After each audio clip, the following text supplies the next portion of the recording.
At the Orange Space in Redlands, California, we are starting the Mark and Andre Show podcast, episode 50. The big 50. Wow. It's been 50 episodes. Well, yeah. And I don't know why it hasn't been a year yet, though, even though we've done 50 episodes. Yeah, we'll figure that out. Yeah. I don't know what happened there. We'll leave it to the mathematicians at NASA for that one. And we know a lot of mathematicians at NASA. We have a lot of connections at NASA. With me here tonight is my co-host, as always, Andre Gaynor. Hey, Andre, thank you for coming aboard. Yeah. And with us for a brief amount of time is going. It'll be a brief encounter. Yes, a very brief encounter of the sexy kind. Yes, of the very sexy kind. Of the third leg kind. Adrian, I want to thank you for coming on board with the podcast. Oh, there we go. Yeah, just, put that through. Oh, well.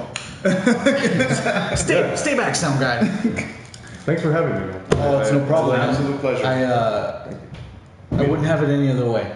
We admire your strength. We admire your energy, your determination, your will. Hey. There's a fire in you. You know what I mean?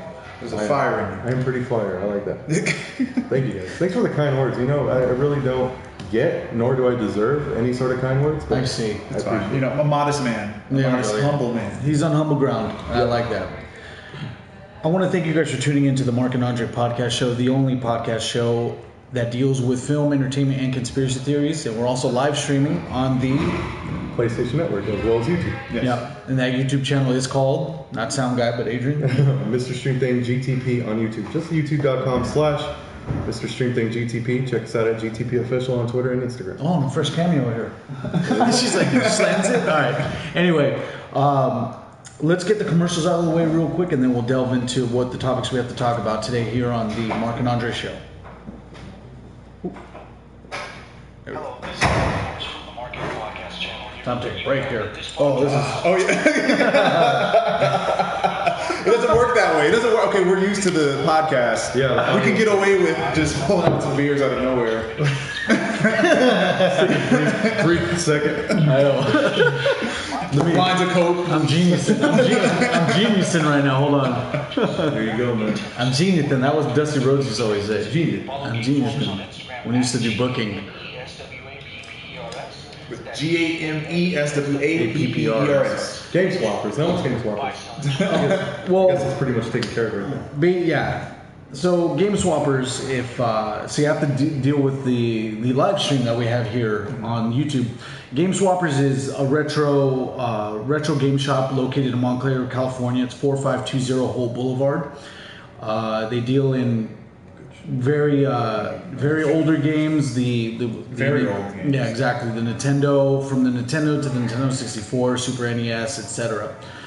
They also go to modern games too, up to the Xbox One and the PlayStation 4. You guys have Instagram. They're 23,000 followers strong. They do online sales too. So if you're out of state, we do ship as well. Okay. You can follow them on Instagram at GAMESWAPPERS.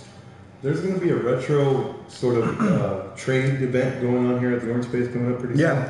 And we had putting the word out on social media. There was a graphic of Mario, and it said retro gaming. Yeah. And someone actually commented, "Is Mario really retro? Considered retro?"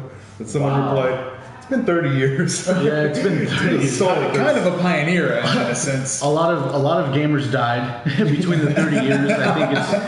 I think it's very much so that Mario is considered retro now. Well, quick question though. Yeah. I mean, how do you feel about us still using the same characters for these 30? Like, we are still playing Mario.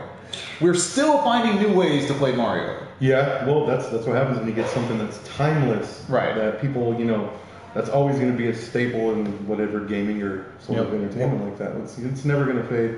And as far as repetitive renditions of Mario, is that what you're talking about? Well, it was just interesting to know that we still have the same plumber with a red hat and overalls from 30 years ago, still fighting Bowser or whatever. Still, yeah. And I'm like, this could continue for another 20 years. Oh, we could still be playing Mario or Zelda games, still the same character. You guys can play Zelda. I don't play Zelda. Yeah, Zelda's alright to me too. I can play Ocarina of Time, but any of the other ones, like the Ocarina of Time and then Link's Awakening for Game Boy, there's only two ones I mess with. Really?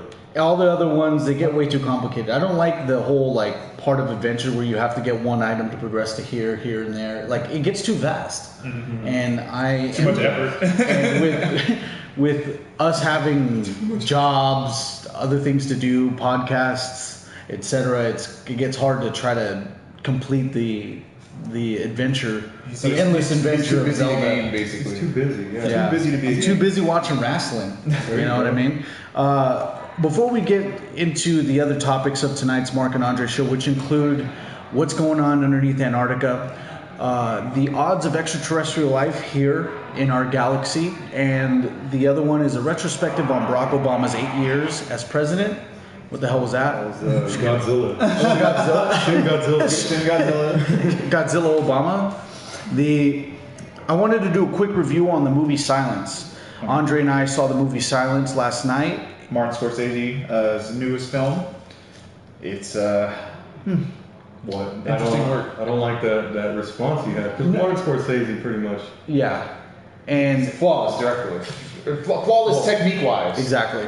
Ooh. So you're saying direction as a whole is kind of lacking. Not in this flick. My apologies. Go ahead. Oh no!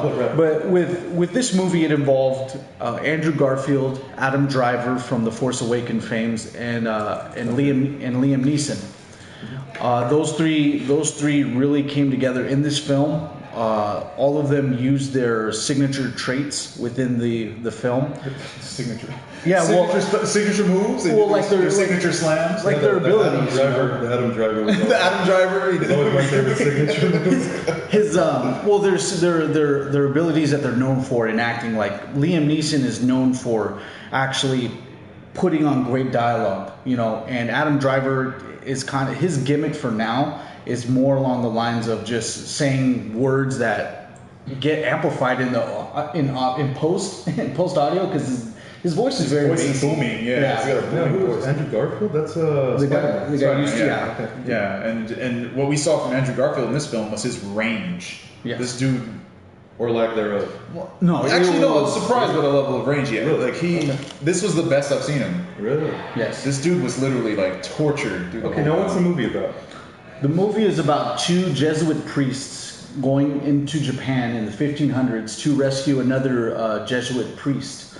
And as along the journey, one of them gets stranded from the other in search of the one that they're originally trying to find. Mm-hmm. And without going into any spoilers, they're not. The Japanese are not fond of Christianity being preached. Yeah. In Because it's like predominantly Buddhist they world. actually consider it like dangerous. So if you come in with Christianity, they kill you. Yeah. Okay. You get killed. They find out you're Christian or you're studying Christianity in any way, you get killed. Yeah. Oh, shit. So that sounds like a pretty cool premise, right? Yeah. The movie's almost 3 hours. Jeez. The movie's almost 3 hours long. It felt more than 3 hours long. Now, is there a 3-hour movie that you guys don't mind watching? Lord of the Rings, anything. Titanic. Yeah, Titanic for sure. Yeah. The Aviator. The Aviator is almost 3 hours long, and that's directed by Scorsese. But I want to get this out of the way with Scorsese. It's that Martin Scorsese can put great movies at a great amount of length. He could do The Aviator's 2 hours and 40 plus minutes, almost 3 hours. The Departed. The Departed. But it kept you at the edge of your seat. It doesn't even feel like it. Yeah, it never feels that length. The thing with Martin and this one is that the locations are great. His directing's done really well as well. The locations and the set pieces to mimic the 1500s looks very, very accurate. Mm-hmm. But this isn't Martin Scorsese's strong suit. This film as a whole isn't his strong suit. It seems like Scorsese likes to pick films where you're kind of you're in the shoes. You're like, I guess you're that one. I don't know. You're the individual that's behind the main character. Mm-hmm. Whereas in films, you see like you're kind of observing the entire group and all that shit. No, it's like The Aviator, for example. You are right with Leo's character, Howard Hughes. You are with him. You feel like you are looking like you're the guy behind his shoulder the whole time. Departed as well. Yeah, you're right behind Leo. you feel that tension. You feel everything. Mm-hmm. In this movie, we're stuck with a particular priest, and it's like there's so much room for them to trim fat, but he felt like he had to show everything. This is based on a book, so maybe he spent a lot of his time trying to stay accurate to the book and pay homage to it. But there was a lot of filler, man. There's just, come on, a 3-hour film. This is the first time I watched a Scorsese film and was like, okay, seriously, is it over? Like, there were so many times that we thought the film ended, and then another 30 minutes came. God damn. In terms, it was like, that's brutal. in terms of the whole storyline and everything within the movie is great, but there needs to be, it's really dense, and they could have really took some shortcuts and some leeways when it came to adding all these extra scenes that didn't need to be there. And with Silence, the movie that we're reviewing, I just feel that, like I said, this isn't Scorsese's strong suit, but Andrew Garfield does show you his range, and within the character of Andrew Garfield, you do have that sense of what he's going through, where you kind of feel confined. You feel crazy. You start getting this kind of mania with him, and some people aren't going to like this film because they don't like feeling distressed. They don't like feeling the whole. They don't feel like feeling tense. Some people don't like situations like that. It's like a really slow Saw film. Like the original Saw. You were like, okay, what the fuck is going on? What's going to happen? It's like that for 3 hours. Yeah. He's being psychologically tortured by not spoilers, but he's just being psychologically tortured. Yes. Based on his faith. And pretty much he's like, I'm a priest. I have to do my job as a Christian. Yes. But Like people die in my presence just because I'm preaching the gospel. So it's like that responsibility, and all he's trying to do is find his father, his priest. Yeah. So it was interesting, right? It was a very engaging film at times. It just was fucking long. Yeah. And like you could tell it was bad because the theater was silent. Like the only time you heard noises were people shuffling, like, okay, goddamn, like, is it trying over to yet? reposition themselves. Right. And You everything. just heard audible. Right, that's it.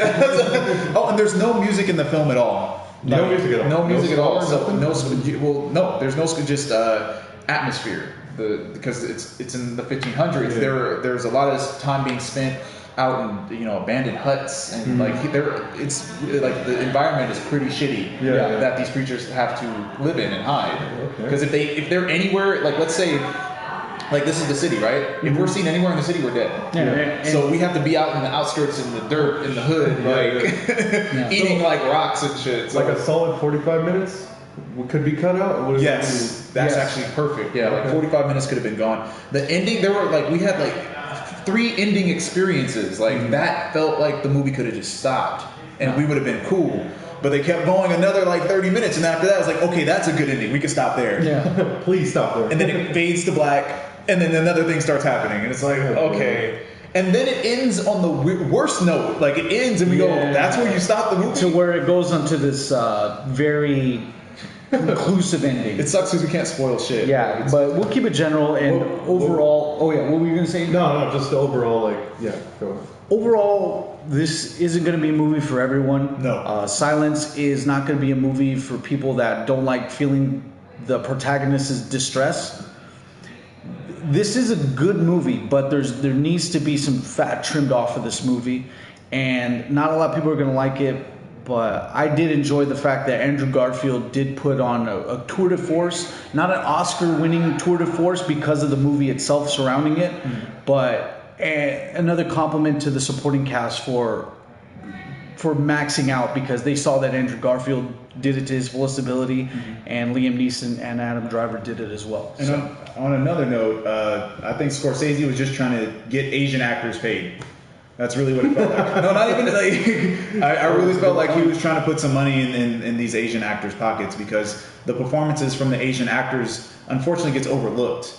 It's almost like, in a weird way, it's like all the Asians gave, like they did all the acting is like surrounding Andrew Garfield's performance. Yeah. Like there's so much tension in the whole movie. Everyone's scared to death. Yeah. Because these are Japanese Christians. And they're hiding the fathers. Yeah. Because they're like, if they find you, you'll die. And if they find out we're Christians, we'll all die. So, they're in these fucked up huts, and they're just like, please baptize my child without getting us killed. Like, Yeah. what the hell? So it was really, the Japanese actors killed it, and they just get overlooked. There's so much tension. There's so much pain.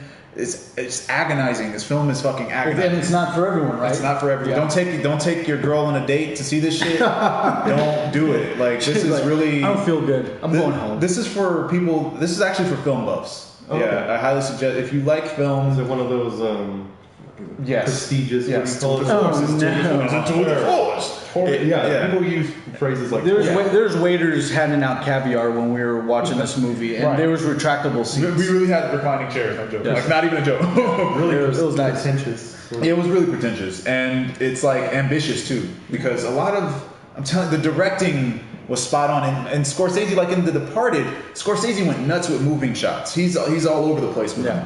But in this film, everything's actually very minimalist and still, and everything's calm, and he's like doing massive scale shots showing you how big mountains are compared to the actors, and you know, he did fantastic work with the directing and the actors. Of course, Martin Scorsese is going to get the best performance out of him. Yeah. But even with all of his skill, it wasn't enough to it wasn't enough for me to recommend to anybody. It was, you know what? I wouldn't recommend it. I really wouldn't. To actually play on your point, it was more than enough. You felt like, I use this analogy with you. It's like Martin Scorsese's film Silence was like a 5-course meal, and then you have the light shedding out. It's slick, man. Hey man. But with that, you have a 6-course, you have a 5-course meal, and then you have ample dessert. Right. And you're already stuffed. Too with much the of a good 5 thing. course. It's too much of a good Exactly. thing. Very And good. it's Thank just you. more than enough. And okay, last note. I think this is the biggest reason why a person would possibly walk out or not give a fuck. Yeah. The story. No one wants to hear this story. This isn't a story that people are looking for. As far as what we explained it to you in a more interesting way than you could describe. I feel like are we being haunted by the ghost of the ghost of Slick's beard? But yeah, when it comes down to it, it's like this is a story that nobody wants to hear about, and unfortunately, that's another downfall for it. So Speaking of that, Sound Guy, we got a couple comments. You want to read a few out to us? Yeah, I can try. Oh, thanks, Sound Guy. Let me figure out how to read real quick. Sound guy, if you could just get those lights for us. yeah, you know what I mean. Anything not slanderous in the comment section? Nothing about Jesuits. 7 out of 6.5 out of 10. So I gave silence. Number 6.5 one. out of Yeah. 10. Number one, first comment. What's up? Classic.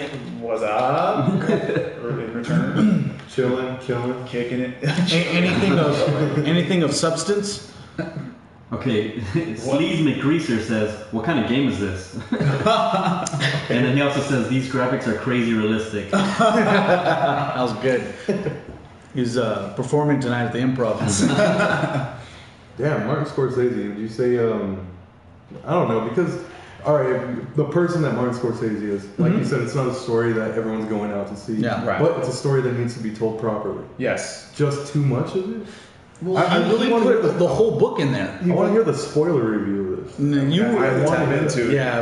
I mean, at the end of the day, it's like whatever the message was behind the book, it was essentially saying Christianity has its purpose, Okay. Yeah. but laws and legislation has its purpose. Yeah. When you have the two conflicting, you're gonna get some problems. Yeah, basically, church and state colliding. Yeah. The 1500s. It's like- they're more visceral. It's back like in then. Star Wars, you bring the Force to the Imperials. You know what I mean? Like, I don't know about Star Wars. Well, he doesn't want. yeah, Yeah, seriously, I don't know my references. I thought it was that right? I don't know, dude. I don't I know. don't watch it. I just know I heard the word Imperials. I give it 6.5 out of 10. What'd you think? And I'm being generous on that, just because Scorsese did a good job with immersion and location sets. Okay, I'll give it a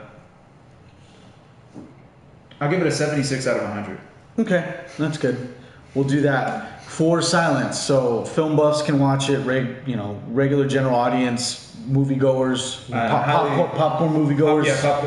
But We'll walk I out. do not suggest the blind or the deaf to see this film.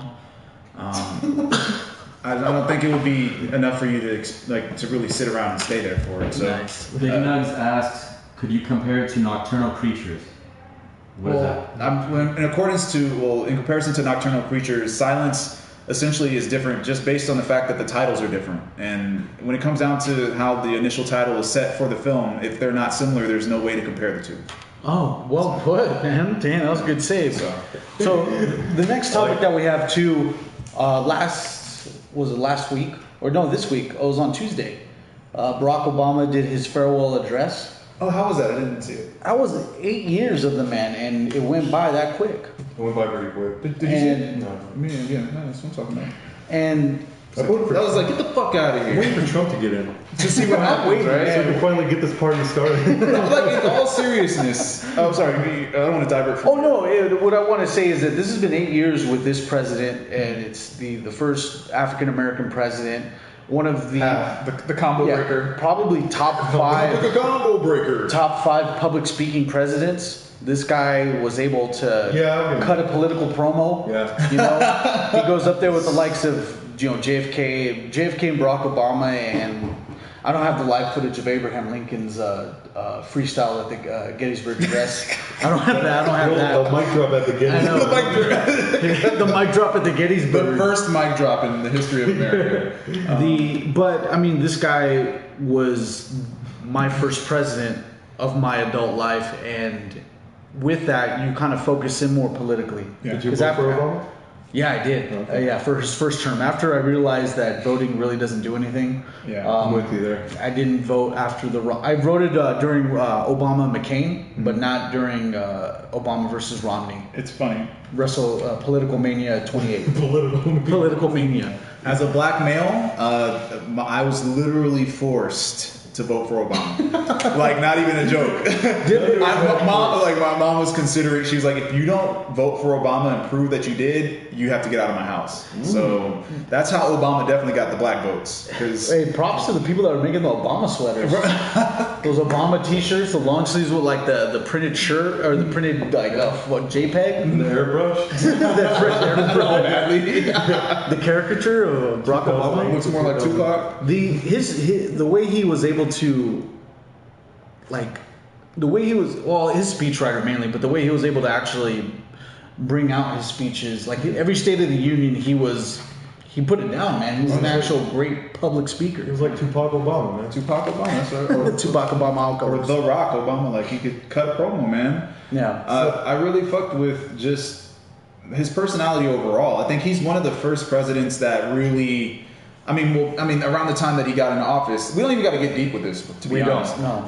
But for him, he's one of the first presidents that I saw that was like really in the public eye as a celebrity, more than an actual president. Mm-hmm. I mean, actually, a perfect balance of the two. Like, I think he mixed in his nights at the Oval Office. Mm-hmm. I think he did more Tonight shows. Actually, well, he was on SNL too, right? He's been on television. Presidents will hop in and do something here and there, appearances every now and then. Appearances here and there. But I mean, I feel like President Obama and Michelle were in places I would have never seen a president or anyone be, right? Like, what was it? He actually was able to do.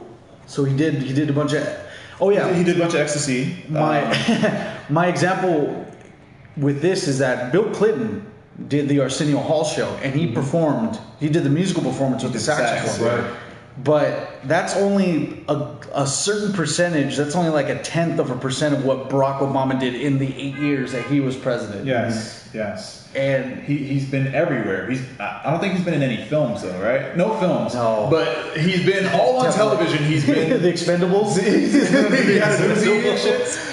No, in regards to just being in the eye of entertainment, that's not normal for a president to do that that often. He also especially the first lady. Oh yeah. So and then also he kind of came in around the internet age. Mm-hmm. So coming in on the internet age, this fool, like, they're tweeting and they're Snapchatting and shit. Like, it's so weird how we saw the evolution of not only the internet and social media and society, but we saw the president be one with it. You know what I mean? And he had no beef with anybody. Fuck. No. Yeah, but everyone hates him, and it was just 8 years of hate fucking mongering. And all he's doing is improving shit, and people are like, he sucks. He took all the troops. He took a majority of the troops out of the Middle East. I still hate the fucker. He's too colored. I would like to use the gas thing, but then I recently found out that he has no play on how low gas prices go. Well, yeah, like you said, he's just a face of a much but deeper. evil. Right. Much greater evil. But he's a fantastic face. He was one of the better faces. The best reptilian president. Do you feel like you guys miss him? Now that he's gone? He's going to be gone?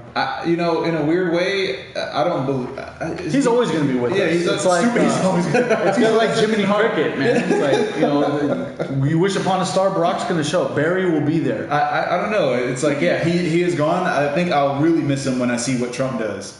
I want to see what Trump does. I'm scared to death, but I'm also curious. Is anyone like that? Like, well, Trump Tower is going to be the new White House. Yeah, like I want to see what the fuck is happening here. He's trying to not like live at the White House. Yeah, I think he's really trying to destroy the structure of fucking politics.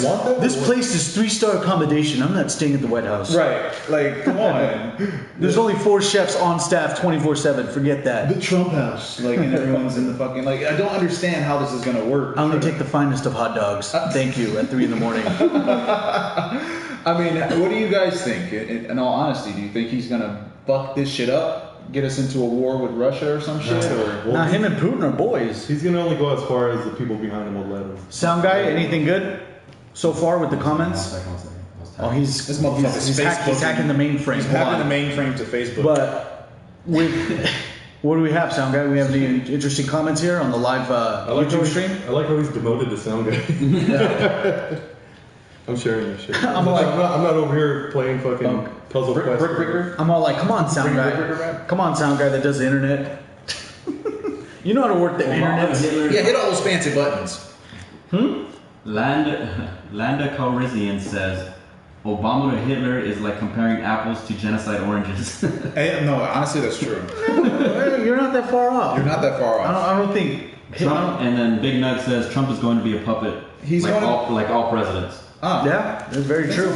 There you go, man. Wow, I like that. I mean, when it comes we're woke out here. You don't even want to worry about it. But I mean, well, even if he's a puppet, how is he getting away with all the shit that he's doing? Like, he's already before he's even completely been inaugurated, he's fucked up tons of things. His Twitter account, like, if anyone he's going to rule the world through Twitter. Like, that's actually kind of interesting. He's going to tweet the State of the Union, and it's possible. It's 100% possible. And he's talking shit to Meryl Streep and shit. Like anyone. He's a heel president. He's a bad guy president. And yeah, but I don't want a heel or a bad guy to be the face of the. America. I mean, all the southern states voted him in. Well, at the end of the day, he is the face of America for real, though. It's not like a front anymore. He's the this is what America is. Yeah. Like the ultimate symbolism of a success story is now a billionaire as our president. Right. A reality show. It's like a goddamn 80s movie. It is. It's like it's fucking Biff is president, man. Like, well, it's weird. It's funny that you bring up Back to the Future because remember that one scene where Doc was like, "Well, who's president in 1985? Ronald Reagan. Ronald Reagan, the actor." And then he was just like bugging out about it because it was 1955. But it's like, even Ronald Reagan to a certain extent shouldn't have really happened, even though he was the governor of California during the time in the 1960s and 70s, then became president in the 80s. Bullshit. Mm-hmm. It's called bullshit. Bullshit on you, Mark. Wait, so are we moving up or down in regards to going from Obama to Trump? And it's an obvious question, but some people truly believe that Trump might do something so unique that he'll like change things. What though? What? Build a wall? What the fuck? Free pussy snatches? Like you can grab any vagina you'd like at any time. Snatches. I like that. Grab her by the pussy act. Grab her by the. I don't know, man. The Pussy Act of 2017. Like, how does the Pussy Act? He's able to just keep not recovering, but it's like when someone jumps off of a moving car. Yeah. They keep rolling and shit, but they're gonna be okay. You know, it's like he's able to roll with the punches. You know what I mean? Yeah. He's able to roll with the punches, and it's like, how is he not successful at this point? Mm-hmm. You know, he shouldn't even be in this position. You know, but he got all the way to the electorals, and he was able to get elected. Do you think he's gonna get impeached? No. As many people are bitching about his presence as presidency. His presence as president. You got it. You got that. As many people that are pissed and they're checking the votes and they're like the votes were rigged and all this bullshit, all these conspiracies. No one's done anything. I mean, even the people in office Like, think about it. People in office with him see that he's bringing in people to support him that are going to fuck up the country, and they're letting him. I wouldn't put it past that he might get impeached because he is like a public speech away from like saying, "Get the fuck out of here." Oh, that's the Pope of that's the Pope. I want him the hell out of here. Him and his nigger hat. Did you see that video of someone took of him when he did a speech in the United Arab Emirates? This was very recent. Oh no. Someone was like had a cell phone and they were just sitting there taking a picture or a video of him. He's like, of course, people moved back him years ago before he even went to presidency, and he was just like, I'd like to thank everyone here, all my guests, or all the guests here. I like, as far as everyone else's guests, fuck them, or like I don't give a shit about them. Basically said that. And, well, he even said about engaging in war in the Middle East. He says we're gonna bomb the shit out of them. He said that in an actual like speech with a bunch of people. He's literally become the Stone Cold Steve Austin. It's rock and roll as fuck, man. Yeah, it's 1984's heel president. Right, yeah, exactly. So I don't know. We'll see what happens, man. It's the first bad guy president, man. Right. So, but Calrissian says he's trying to put up a wall between me and grabbing the pussy. He'll be the first one to break it down. So you go to Mexico to pussy grab? And then Big Nut says Trump is going to tax us for the wall and tell us Mexico is paying for it. Yes. And he said that it's the government's way of saying look at the birdie. Look at the birdie. And then look at the birdie while they do something over here. NorCal 916 says don't trust anyone. Honestly, I don't trust anyone. I don't even trust myself. Too sweet, Oh, you DTA? You ever seen Stone Cold when he was cutting the promo? He's like, DTA, don't trust nobody. He actually did that. Like, God damn, get that. The main things I want to get back to with Barack on this segment that we have is that Tupac. we get that politically charged with this fucking new president that we're gonna have that we went on a whole tangent. It's gonna be fun. It's a wild roller coaster without the handlebars, the seats, and any safety restraints. I was gonna say buckle up. Yeah, exactly.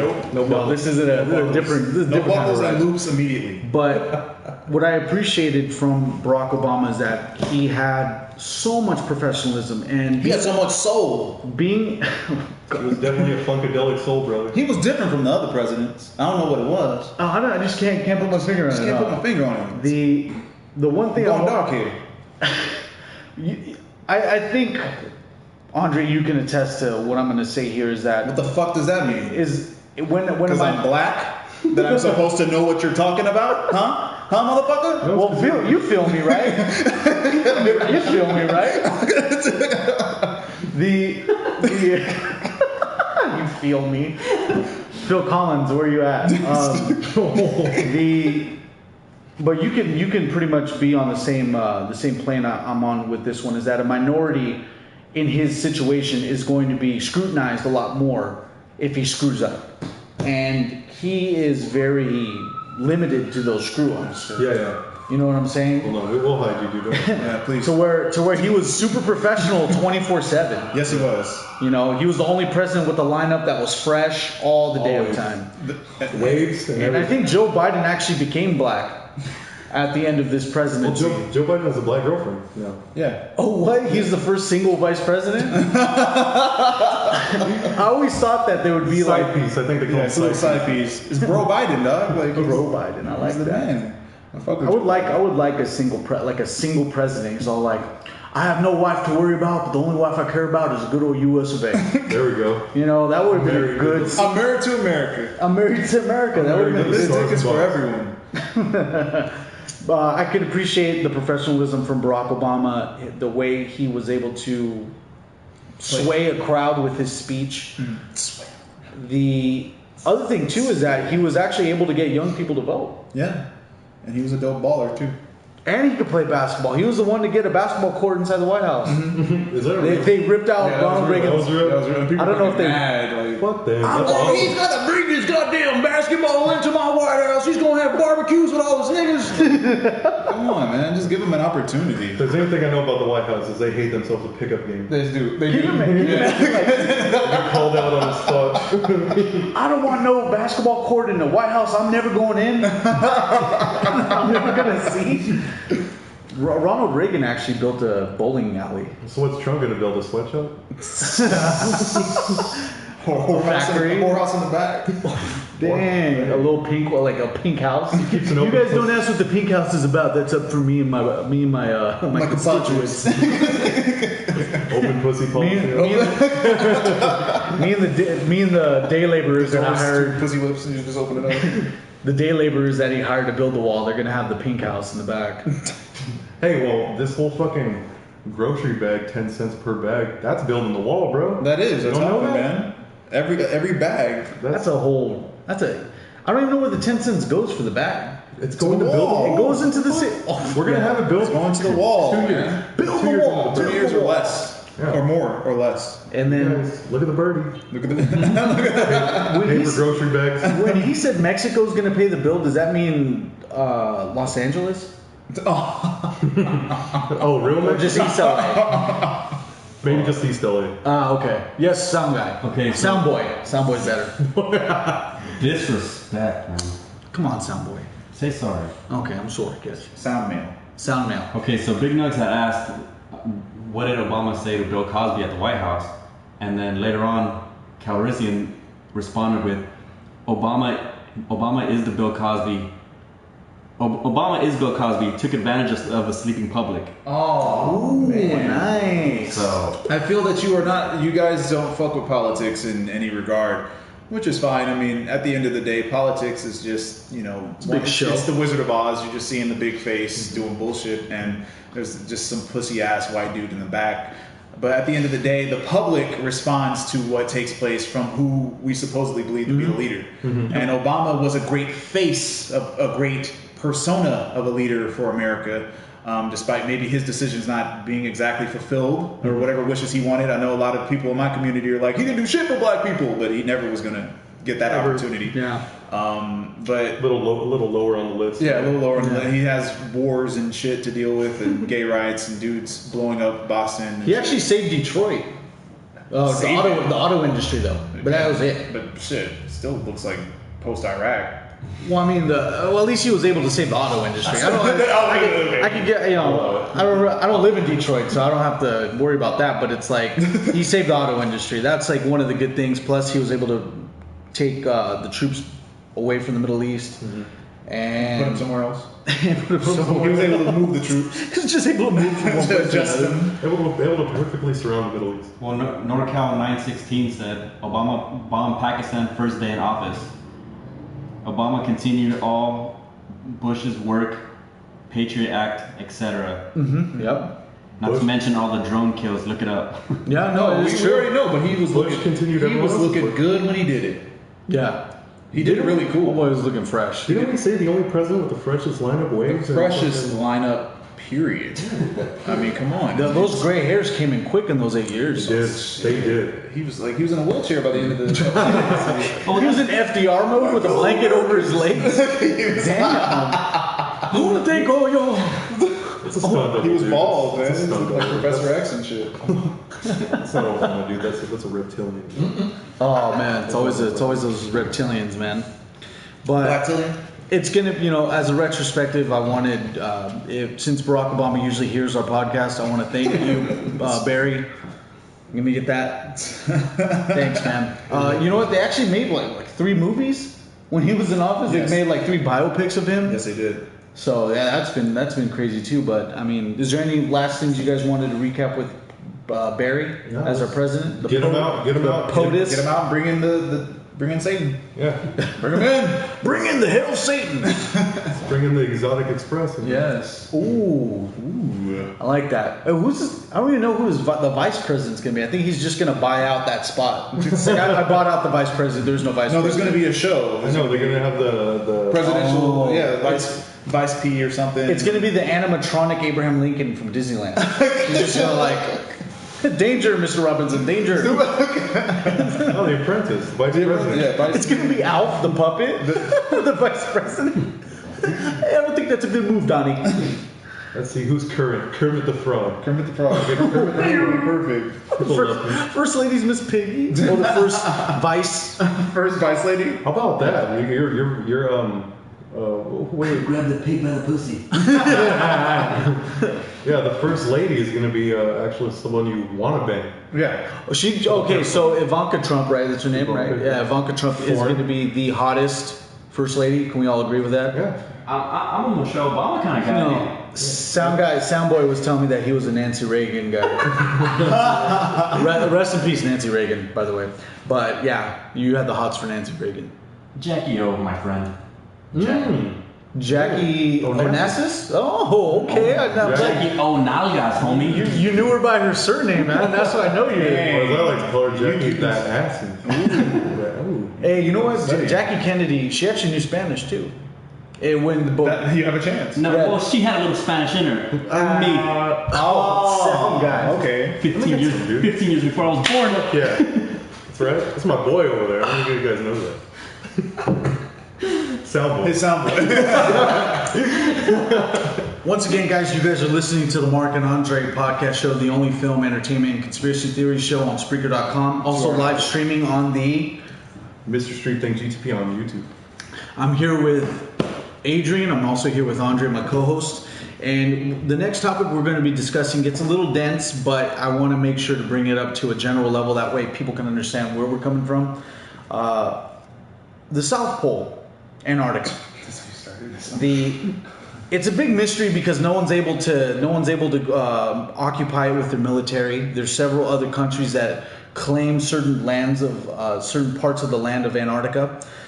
The thing I want to get to with this is that why was there so much emphasis in the 1960s for certain countries to occupy Antarctica? And I think I have the answers right here.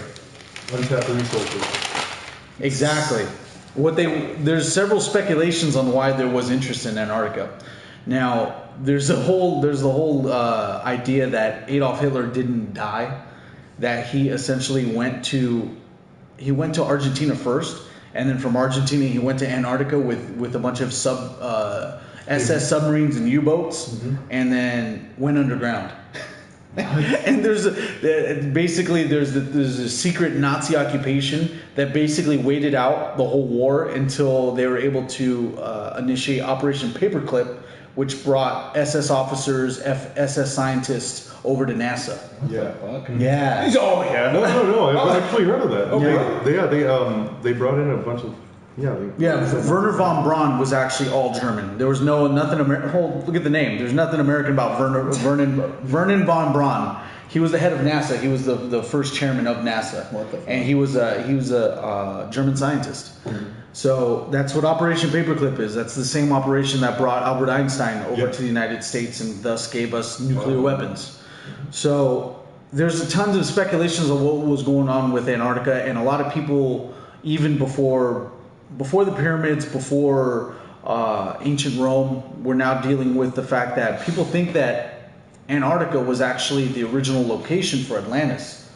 So you think about some past times, thousands and thousands of years, Plato actually speculated that the landmass of Antarctica was actually a lot closer to the Mediterranean Sea. Oh, you just moved the control.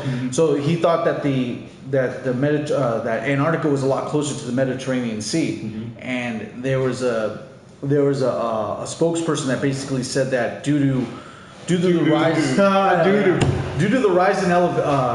rise of the sea from global warming, that Antarctica basically was Atlantis. Yeah, underwater city. Exactly. Well, it was a city that was above water, but then sank. Well, high tide. It just sank. Extreme high tide. It got too heavy, basically. He brings the Atlantis Disney movie. I have evidence. Watch this, please, but rewind it and give it back. Rewind it before you give it back. That's pretty gnarly. Man. But yeah, man. So there's tons of speculation on why people want to go to, why people wanted to go to Antarctica, and why that, why was there tons of interest within Antarctica. And looking at it now, looking at Atlantis, thinking about it, Plato was basically a blind poet, and for him to actually even speculate this is hilarious. Rings suspicion because from the stories we've all heard, he was blind. Yeah. So I mean, it's like, how is he able to? It's like stating. Who's vouching for him? Right. Like he could have been like. Plato could have thought he was in a library, but then he probably was like in a bar and a bunch of like guys. Oh, you guys are all scientists, right? Hold on. All right, so tell me what's going on. And he just ran with it. Plato didn't know I heard this, that he didn't know for 2 years that someone put a black smudge from a magic marker on his forehead. I didn't know they had magic markers in these. Well, they're magic. That's ancient Greece technology, huh? So I wouldn't take that dude's word if he's talking about underwater cities and shit. He's a very qualified man. Keep in mind, so qualified. Stay in your lane. The story that he brought up, Atlantis as in general, was actually Atlantis. Apparently, by his timeline, from the time he actually said what he said in the texts that actually brought Atlantis up, Atlantis supposedly sank 500 years before that, either 500 or 5,000. But nonetheless, it's a long gap of time, even before he was alive. Wait, so he's blind though. He wrote this? Yes. I think there's a flaw in all of this. That a blind man just wrote it? misspelled that he didn't know what he was writing. You could give credibility to that. Yeah. I couldn't. He could have been spelling I'm Atlantis. not able to FaceTime with Plato right now. Chat with him and ask. Let's call him. Let's get him on. Let's get Plato on the phone. So, Yo, what up? Hello. Atlantis be good and nice, but if foul and no good no more. Okay. Puny Earthlings, you have reached Atlantis. Your frequencies do not comprehend with ours. Like we can't even fuck with them. Like, can you imagine how advanced any extraterrestrial society is with their version of the internet? it's all in there. It's just telepathy. It's all like the people at the end of artificial intelligence, right? When they were able to just share information from one brain. They just touched each other. Yeah, like a mind meld. Right. A mind meld with everybody. Right. Do you guys? Is there any? What have you guys heard as far as Antarctica? The only generalization I get is that it's cold as all hell over there. It's cold as fuck. That's and there's nothing there. No one can live there, and that's it. That's all I know. Like I know shit about it. What about you? So I don't know shit, but no joke, dude. No joke. Since I was 7 years old, probably until I was about when life really started hitting hard. Yeah. I've always wanted to go to Antarctica for some fucking reason. Just I had an experience it? obsession with going and visiting Antarctica. Yeah. So I don't know. Would you still go today? Yeah, probably not. The pilot's like, seriously, you're the only person on this flight. You're not gonna have a good time. Do they got big booty Mexican ones? He's like, I'm going. he's like, the pilot's all like, matter of fact, I have to go with you because I didn't bring enough fuel to go back. So we're stuck here. I'm at the halfway point. I'm never coming back. Cool. We got beer. Yeah, just make a 30-pack last the rest of your life. Just passing out flyers all through Redlands. Like, hit me up at the Antarctica party. Who knows, man? Final flight. Antarctica. Let's go to spring break in Antarctica, bro. Forget Fort Lauderdale. It's too packed. Beach week in Antarctica, bro. Can you imagine?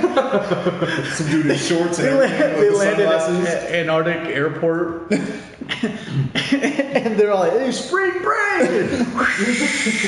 Oh, fuck, it's cold. They're all in shorts and sandals at the inside part of the airport. I would love that. But, I mean, it's weird to think about all that speculation that went on in it. Like, there's even this one theory that the Earth is hollow.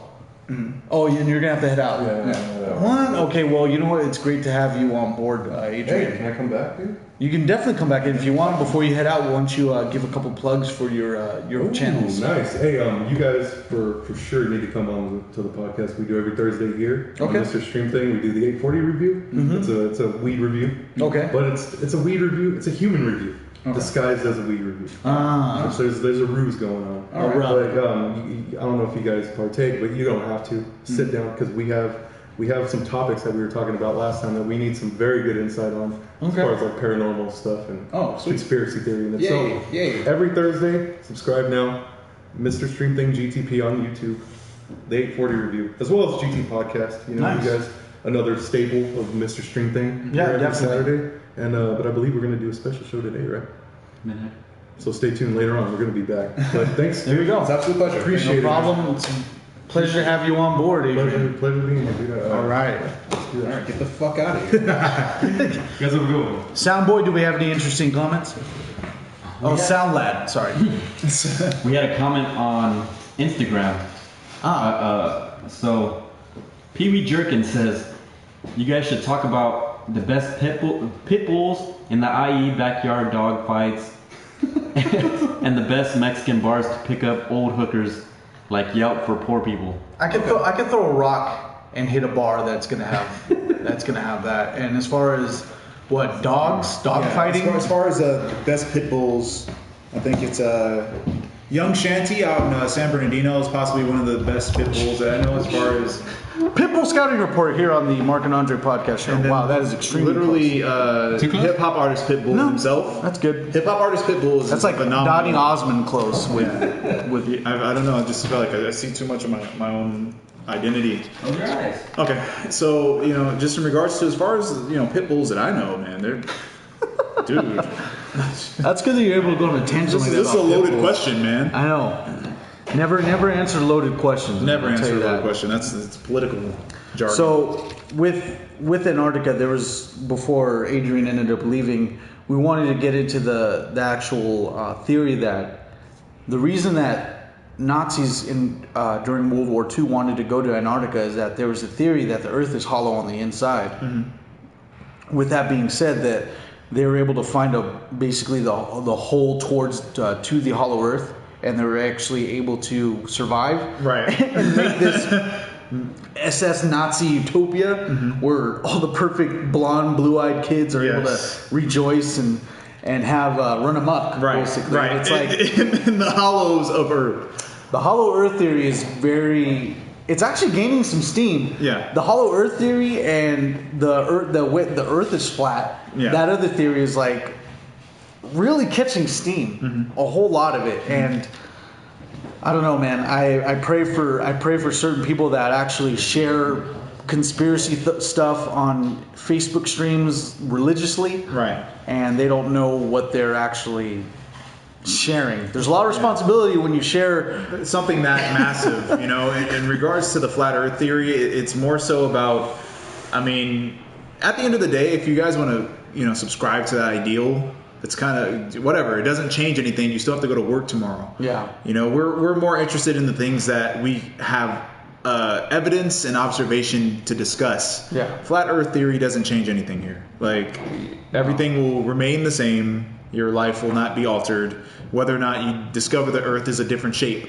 So definitely right. So I mean, it's whatever. Yeah. Even with the hollow Earth theory, it's kind of there's science to back up the fact that it's impossible for that to be a hollow Earth. Right. You know what I mean? There has to be a core to attract the moon, etc. Right.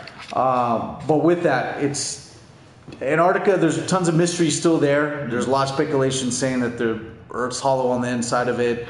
That it was the remnants of Atlantis. Some people even say that there's a lost civilization just frozen in time. I mean, take fossils, take them finding mastodons in cold regions, Megazords, and keep them.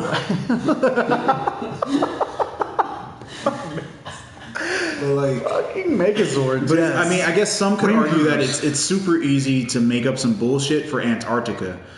Because no one really explores that area. No. But at the same time, that's the number one reason why you should speculate that something could have happened in Antarctica. Yeah. It's an untapped resource. I'm waiting for the first selfie. Like, here am I, cold as fuck with Bay in Antarctica, South Central Antarctica. Yes, Sound Lad. Landa says in the 80s, Earth had a flat top. And a lightning bolt piercing. Earth, there's the flat top haircut of the Earth theory that we haven't even discussed yet. Just wait till we get into that. We got some shit for it. That's funny. But yeah, in regards to this is new to me, but as far as the information that has been shared, as far as Antarctica is concerned, it's believable because we haven't ourselves been there. The possibilities are endless, and especially because most of the research that had taken place in regards to Hitler and them being president was around the same time that Roswell took place, right? Yes, exactly. It was actually the same year that Roswell took place that they were doing these special missions down in Antarctica. Yeah. And then they even mentioned extraterrestrial activity down there as well. There's a lot of just nonsense in regards to what could have been happening from 1955 to about 2008 or something, or 1998. Oh yeah, no, because that's when they actually were able to sign the treaty. Well, actually, in the 80s, they actually were able to sign the treaty where you're not able to do anything. Like they no military occupation. If you're from a different country and you find out some research, I can come from a different country and you have to share that research with me. Okay. So there's tons of open-ended regulations to make sure that everyone kind of stays away from Antarctica, because no one country is going to want to share information with another. Right. Strictly because that's how other countries. It's nationalistic pride at its source. But I want to get into the last topic here tonight on the Mark and Andre podcast show. Kind of tying into what we have here with Antarctica, and the question is, and I want this question being answered either on the chat room on Spreaker.com or in the YouTubes and the social medias. Do you guys believe that there's extraterrestrial life in the universe? And we'll go ahead and segue in and wait till the answers leak in here. But when you talk about the mass and the size of this galaxy, and then you zoom out, and then you think about, you just zoom out to the Milky Way galaxy, and then you zoom out to the other galaxies that are there in that region, and then you keep zooming out and zooming out and zooming out, you end up finding a whole cluster of galaxies with solar systems within it. Right. And you think about those billions and billions of planets. Billions. Actually, scientist Dr. Delbert Blair had indicated that after intense research, they discovered that there were 9 nonillion planets. Nonillion is like a quintillion. Like it's such an incredible number. You couldn't count it in a billion lifetimes. So we're going to keep it. Somehow he counted it. We're going to keep it with he's just able to do it on one calculator. The old original calculator you could get at school. He had his Casio. He's like, nonillion. Nonillion and a half. This is a million and a half planet. The name sounds like bullshit, right? A nonillion.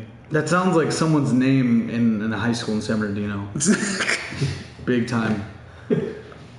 Well, there has to be an apostrophe at the end. There's got to be. There's apostrophe somewhere where it shouldn't be. So we're going to talk about the odds of human, actual extraterrestrial life on other planets solely within the region of our galaxy itself. So using the Drake equation, the actual known equation to calculate the odds of life with a massive amount, with however many planets that you have with you. It's the whole equation that leads up to it. But the one that we have here is this. So out of the 100 billion available planets, there is a 1 in 16 billion chance that there's extraterrestrial life on one of those planets.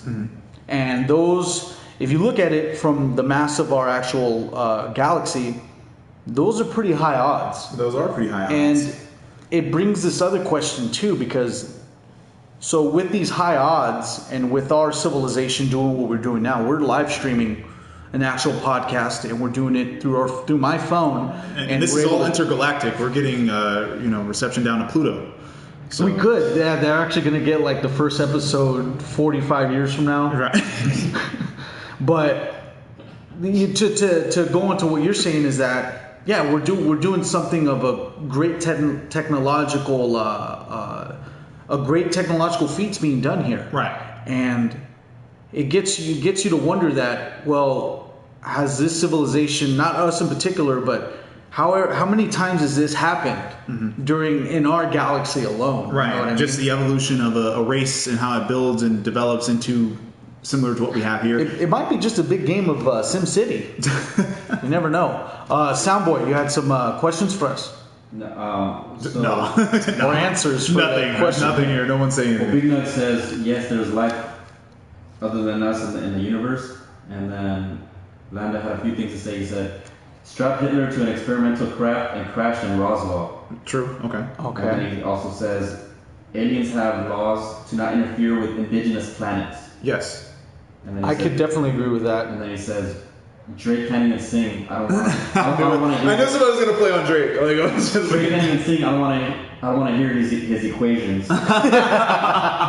Well, the Drake equation is simply this. You're going to have to be his everything. You're then going to have to call him on the cell phone and have his hotline bling. And then after that, what else? What other things that involve the Drake equation after that? Well, you just got to develop. You have to have the beard. You have to develop the beard to receive any information from him. And then you have to wear like every sports team like that you go. Like if you go to their home court, you have to wear You have to wear their gear. sports, and you have to have your heart broken at least once a year. Yes, exactly. But that Drake equation has nothing to do with the actual Drake equation we're talking about here. That dude is banging J-Lo. Those are two massive planets in her pants, bro. Any person that's having relations with J-Lo, I'm extremely jealous of. Right. And he's probably giving her a Drake equation every night. I'd pay top dollar to smell his dick, dude. That's why he's the sound guy, man. That's He's what he hilarious. says.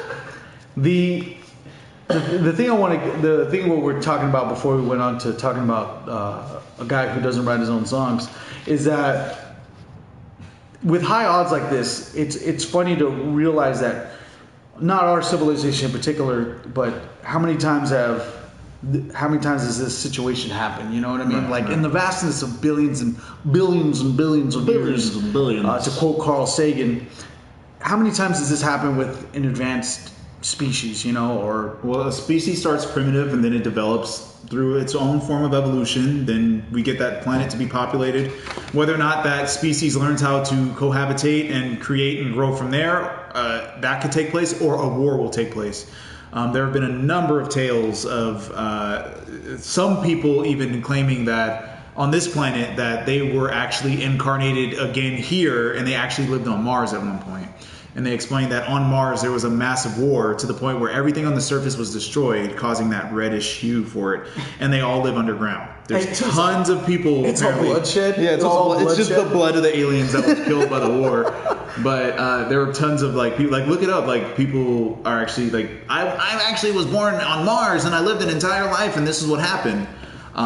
But just that example alone, how many times did we have the cycle of a species coming into play, developing and destroying itself? Yeah. Are we the same thing? Are we just a bunch of humans that are going to eventually get to the point where we just blow this shit up ourselves? An asteroid won't even do it. Who knows? But as far as it'll be before that. Maybe Trump will do it. Yeah, Trump's gonna have the asteroid. Whatever you do, don't press this button. Unpress it, and then he just blows us all. Don't tell me no, brother.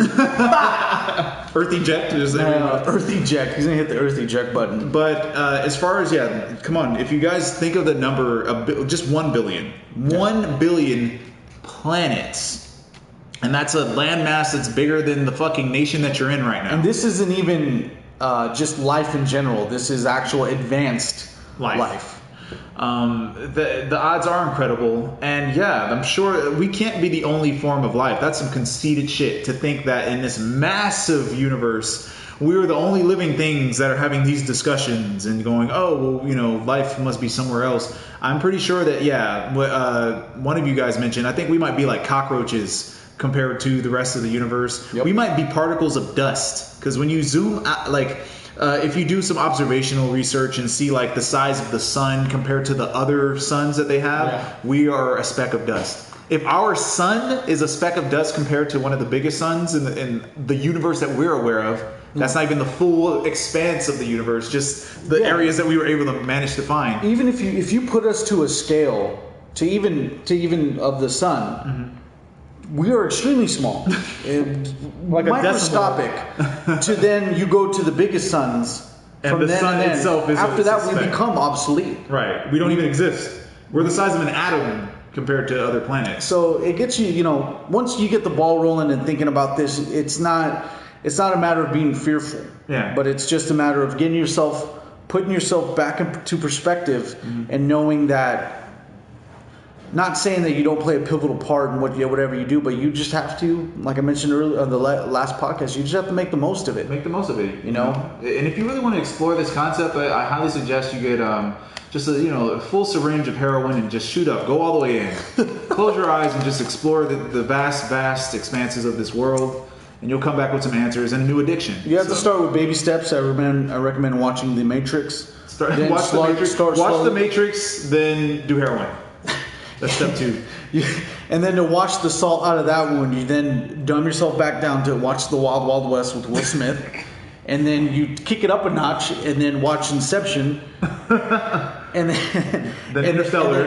And then Interstellar. And then How Stella got her groove back. How Interstellar got her groove back. And you'll definitely learn some new shit. Man. So I even want to get to the one little fact, and this is something that not a lot of people can dispute, but with the odds of this planet, or not even this planet, but extraterrestrial life actually happening billions of years ago and a long time ago, it's not that far-fetched to say something along the lines of what Star Wars had possibly might have actually happened. It could be actually happening right now, somewhere light years away. Right, we don't know.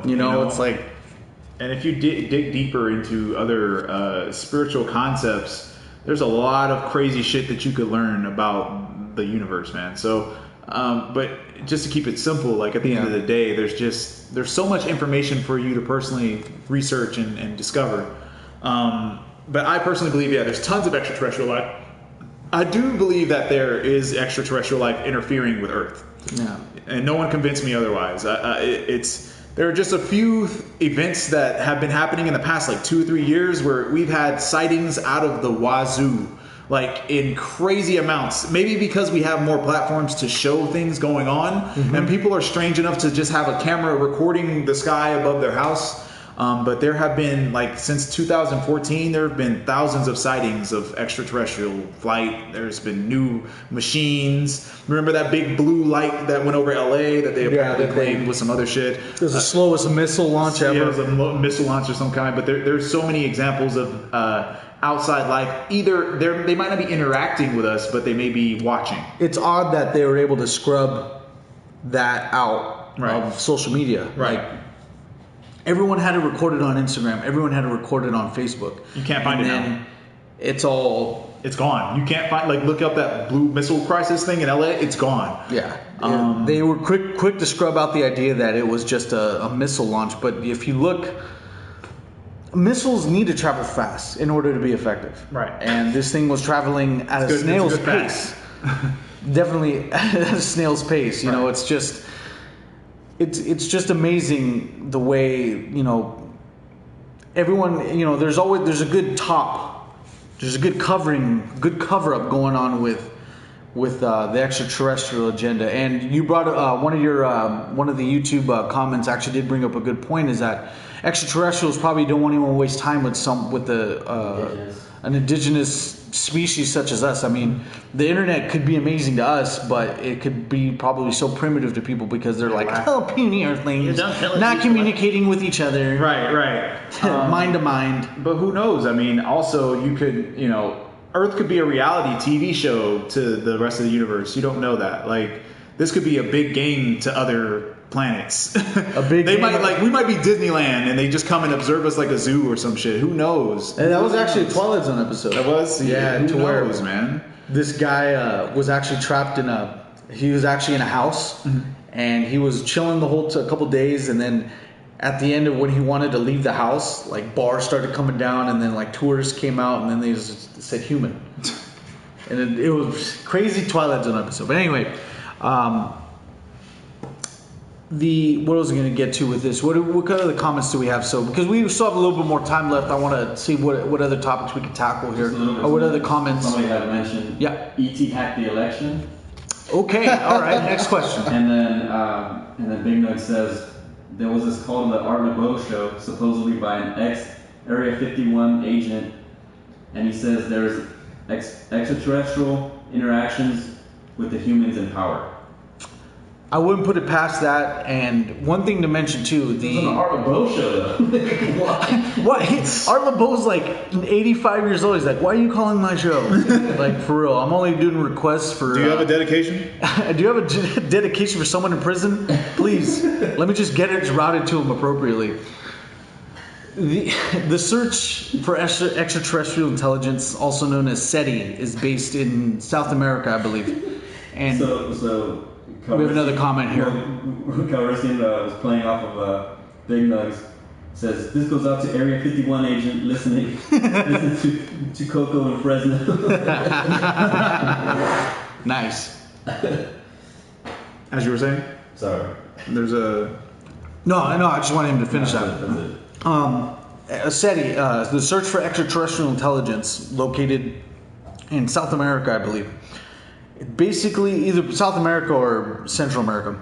Anyway, basically a big-ass satellite launching a frequency into space, giving out our location, letting everyone know where we're at. It's kind of like Voyager 1, the satellite that was sent off into space in the 1970s, basically giving everyone a telltale sign of where we're located in the universe. Mm-hmm. And Golden Record was playing on Voyager 1, basically letting everyone know how humans sound, how dogs bark, good music from the 1970s, etc. In the same essence of SETI, it's basically letting everyone know where we're at in the universe. Eric Snowden said one time that we're probably receiving messages, but we're not receiving, we're not achieving the unlock code to get the frequency translated to how we can interpret it. So we're just like, I don't know what they said back. Exactly. We could just be, who knows? It might sound like garbled up, like noise, just white noise. You know what I mean? But it could be translated. They could be giving out answers, but we haven't achieved that yet. And it could go on to say that until we're able to achieve that, then we'll be able to reach that next level of being like a super advanced race. You know what I mean? But shit, at this rate, we're gonna be destroyed soon. Fucking around, man. But I do think that, you know, at one point or another, maybe we will grow into such an advanced civilization that we will finally be able to interact with different parts of the universe. If you guys have been studying on your research in the past, in 2016 alone, we had a shit ton of science breakthroughs. Like, we have been able to stop time for, they managed to find a way to stop time for like maybe like a millisecond, but that's a start. We found ways to quantumly warp and leap. Like, so they're already talking about teleportation. They're talking about D waves, where they're able to affect reality. They can like change the reality that's around them. Damn. So there's a number of things, and they're also on the verge of a new form of internet that's like 30 times faster than what we have right now. So, and that's probably about 10% of what happened in 2016 as far as scientific breakthroughs. So we might become advanced enough to really connect with other parts of the universe, and maybe it'll turn into Futurama for real. I think the main issue too is that we have, the rub that we have on Earth is that in order for someone like us, like simpletons, to get advanced technology, we have to pay for it. Right. You know, but I bet you that there has been a planet that was able to thrive underneath the notion that if everyone's successful, if everyone's, if everything's just fair, like socialist society, if everything's just great for everyone has equal amount of food, etc., that they're able to, you're able to thrive a lot more at that point. Right. You know, like, but we tend to shy away from that. And I think that's going to be our weak point at the end of the day, is that capitalists are just going to take over like they have already. I mean, but it's just to an alarming degree to where we're going to have to move to another planet because we've wasted everything here. Oh, shit. Then Interstellar is real. Yep, exactly. We'll see what happens, man. Yeah. Have a little faith in us, but at the same time, who knows? Who knows what's going to happen? So to even go into that, I mean, to go back to our point, is that the odds of an extraterrestrial life form existing in our galaxy is very likely. And we're probably like the least civilized version of these races. And and to talk about scales and everything, I mean, we're still having issues on a nationalistic level. And until we're able to achieve pure equality through all levels, we're talking within our planet as no beef with nobody, I don't think that we're going to advance anytime soon with that, because, you know, our collective energy, you know what I mean, isn't thriving at this point as a whole. But I just wanted to get onto that with you guys, just let you have that nugget to leave off with here on the Mark and Andre podcast show. I want to close off by letting you guys know I appreciate everyone that tunes in, rewatches the Mark and Andre podcast show on the YouTube channel that we have, or streaming on Spreaker.com. We do our best to provide the best amount of information that two average guys can bring, you know. But other than that, I'm going to leave the floor to Andre. But once again, I want to thank you guys for tuning in. And if you guys have any other comments, suggestions, be sure to let us know on my Instagram at Mark F's Modern Life, or at you want to move that PlayStation 4 control, then just give a little wiggle. Or at Twitter at Mark F Podcast. And then Andre, I want to leave the floor with Andre. Leave the Andre open. I know. I want to leave the floor for Andre to do his shameless promotion. If you guys don't know by now, I'm a hip hop instructor. I teach rap. I teach how to rap and stuff like that. If you guys aren't interested in learning how to rap per se, but you're interested in learning the intricacies of hip hop songwriting or how these rap songs are created, I have a YouTube channel where I dissect and break down popular hip hop songs and explain the complexities of the writing, the rhyme schemes, the flows, the patterns, the meaning, the reason that they wrote the line in accordance to the story. And I basically break it down in a very articulate manner to show you that hip hop and rap music is actually the highest form of poetry available. If you guys are interested, you can check me out at youtube.com/Andre Gainer. That's youtube.com/AndreGainer. We hit 30,000 subscribers last week. There we go. So if you guys want to check it out, just check out the channel, watch it. If you guys like Eminem, everybody loves Eminem. I have a couple of Eminem breakdowns. You guys can check that out, and you can see why Eminem is considered one of the greatest rappers of all time. If you're from the podcast or if you're from the YouTube channel, let me know. Like, hey, just write a comment and say, hey, this is me from the Mark and Andre podcast, and I'll definitely show you guys some love. So Perfect. That was my shameless promotion. Check it out. You guys will love it. I promise. Sound Lad, do we have any last Sound Laddie?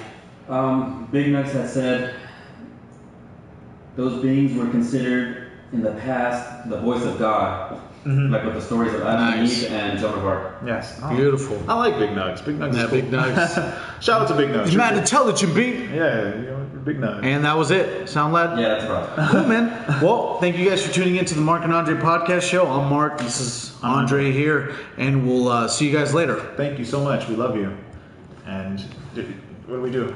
Do I dance I don't know. out of it? Closing out. How do we stop the live one? Greetings, puny earthlings. We are here. What do we do? Do we just keep dancing until everyone's satisfied?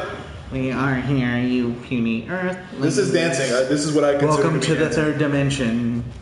Actually, we are in the third dimension. Sorry.